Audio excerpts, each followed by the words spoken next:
Hi Gemini, this is your horoscope for July 2017. Thank you for joining me. It's a pleasure to be with you today. Now from the 24th of June until the 20th of August, so the whole of July, we have the Sun conjuncting Mars. Now the Sun is your identity and it's in Cancer at the moment, so you really feel very nurturing and much more caring and sensitive than you usually would. Mars is also in Cancer. Mars is kind of uncomfortable in Cancer. It wants to move ahead. It doesn't want to examine feelings so much. So these two are sitting together in your second house, and they're going to make you feel a certain way about your financial situation, your career, and what's going on in that situation. You may feel a sense of disappointment. You may feel like, I am not being compensated for the work that I do. I feel a little bit frustrated. I possibly even feel a little bit angry about my working situation because I work very hard and I'm not getting paid enough. That may come up for you here during this conjunction between these two planets. So use that energy to look at possible options. Look at concrete ways to change that. Use that frustration and don't just sit there with the frustration and say, oh, you know, my job, I really dislike it and they don't pay me enough and they ask too much. Look at alternatives that you could do and use this energy to your advantage because you're very, very in touch with your own feelings, especially when it comes around your own feelings and money and how you make money. So you could potentially make changes to your career so that you earn an income in a different way from a different source that is much more pleasing and that's much more compatible with who you are. On the 5th of July, we have Venus, the planet of love and beauty, going into Gemini, and it goes into Gemini in your first house, so it's in your sign and it stays in your sign all month. Okay, so that's really, really great because Venus is the planet of love and beauty, and in your sign of Gemini, she's really optimistic. She loves to communicate, and your sign, Gemini, it's a Roman numeral 2, and the glyph of your sign is a Roman numeral 2, and it also looks like a doorway. So Geminis are interested in going through every doorway to discover everything and to find out. You're relentlessly curious. Okay, relentlessly curious, that's a mouthful.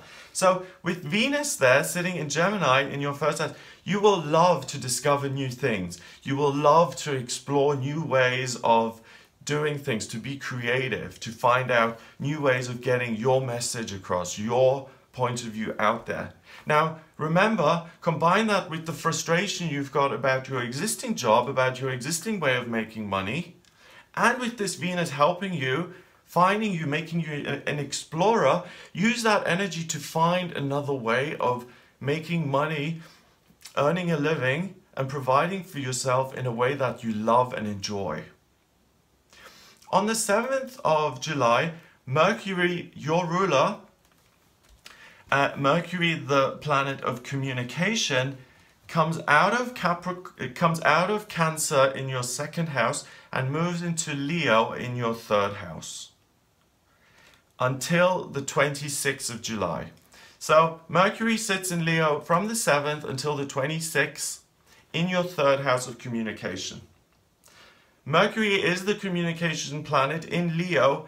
The planet wants to be much bigger than it usually is. It wants to be in the spotlight. It wants to be heard globally. It wants to have as much publicity as possible. It wants to be in the spotlight. It wants to be seen and heard.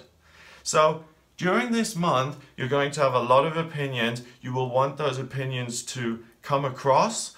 And those opinions also are going to relate to what is happening in your existing working situation. So the Geminis that are employed in situations that are not suitable to you, So if you're one of those unlucky people who's on a 0-hour contract, for instance, in the UK here we have something called 0-hour contract. You can be hired by a company and you have this contract with them, but they don't specify how many hours you work. So they can call you and say, we need you to come in today for 2 hours and work, and then the next week they can say, we need you to work 40 hours this week. But you never know where you're at, okay? So how do they expect people to provide for their children with that kind of thing? That's the kind of situation that would irritate you and that you would become very vocal about now with Mercury moving into the 3rd. So the potential, Gemini, for you here is great in terms of burning your bridges when it comes to career. And sometimes it's necessary to burn a bridge, especially if you're in a situation where you're being exploited. Burn that bridge and say, I am never going back there. You do have Venus on your side helping you find other ways of making an income. You've got the Sun and Mars there in your 2nd saying, this feels right, this doesn't feel right. Really listen to your gut, your intuition this month. It's really going to serve you and help you in the way you make money, okay? Mercury moves into Virgo on the 26th of July and it moves into your 4th house. So the focus changes completely, and from the 26th of July onwards, you're really going to spend a lot of time listening to family members and processing the information that family members present you with. So there will be something going on in your family. Maybe it's a birthday, maybe it's a wedding, maybe it's a celebration. That's going to demand your attention. So use this time until the 26th of July to really explore and make changes when it comes to your work. On the 9th of July until the 26th of July, we have Mars squaring Uranus. Now Mars is in Cancer in your 2nd. So you're going to have strong feelings about the way you earn your money. And Uranus is the planet of rebellion and eccentricity and the unexpected. And that sits in your 11th house of hopes and dreams in Aries. So Uranus is sitting there thinking totally outside of the box. In Aries, it's about, there are no obstacles. I will push through things. I'm really going to be able to overcome things which at other times may seem insurmountable or difficult. That combines with Mars being irritable there, saying, I dislike this job, I dislike the way I make my money.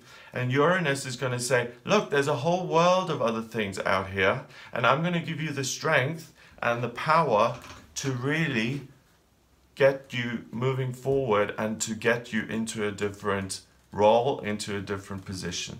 So this is the month for Geminis who are in unhappy work situations. Everything is supporting you and blessing you to really make changes to that.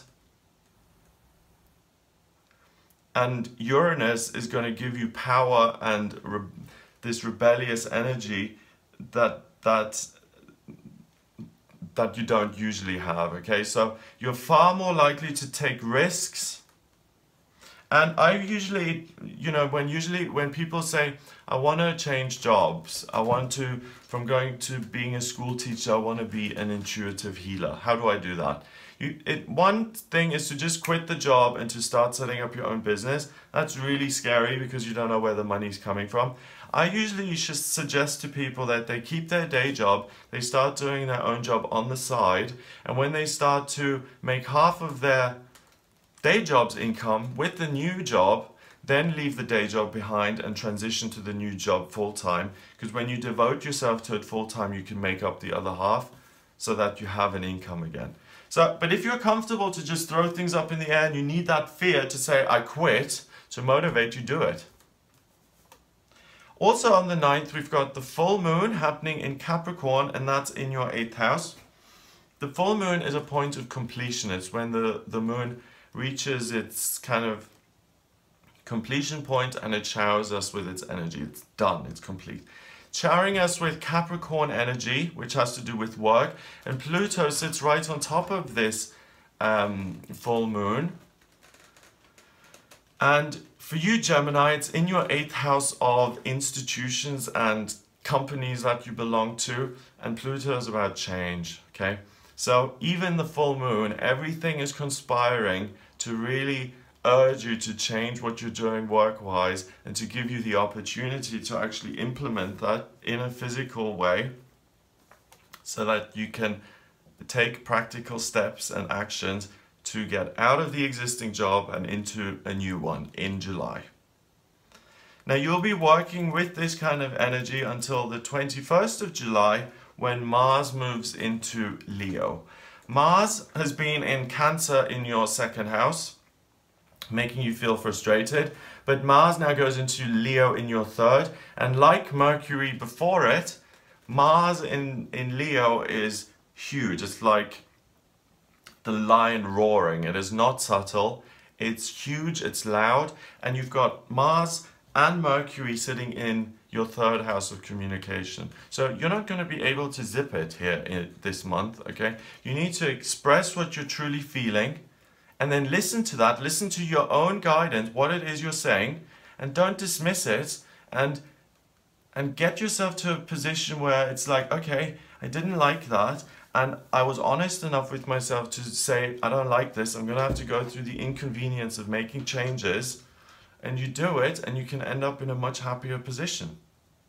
On the 23rd of July, we have the new moon in Leo, and that happens in your 3rd house. So the new moon pulls energy in for the moon's next cycle, and again, I'll make a separate video on this. But for you, Gemini, the new moon occurs in your 3rd house of communication, and it pulls a huge amount of Leo energy into your communication sector. So why not make the new job something that involves communication in itself? Because this whole process, this whole change, started with you becoming more communicative. As a Gemini, being ruled by Mercury, your work ought to involve, most Geminis ought to work with some sort of communication because that's what you naturally have a gift for and a knack for. So that new moon is going to strengthen that even more, and your voice is going to be loud and clear, and a lot more people are going to hear you and look at you by the end of the month than they are now here in June. July is going to be much more public for you. So that's what I get for you in July. If you would like a private reading with me, then please get in touch via my website. It's GregoryScott.com. GregoryScott.com. And what I can do is I can draw up your birth chart by looking at your place of birth, date of birth, and time of birth. If you don't have the time, I can use sunrise. And we can look at your life purpose and vocational aptitudes. I can also have a look at your progress chart and transits to see what's coming up for you for the rest of this year and beyond in terms of love and romance, money, career, all of those things. So if you would like a reading with me, then get in touch. If you do like these videos and you'd like to support me, then please hit the subscribe button, and I'll speak to you next month.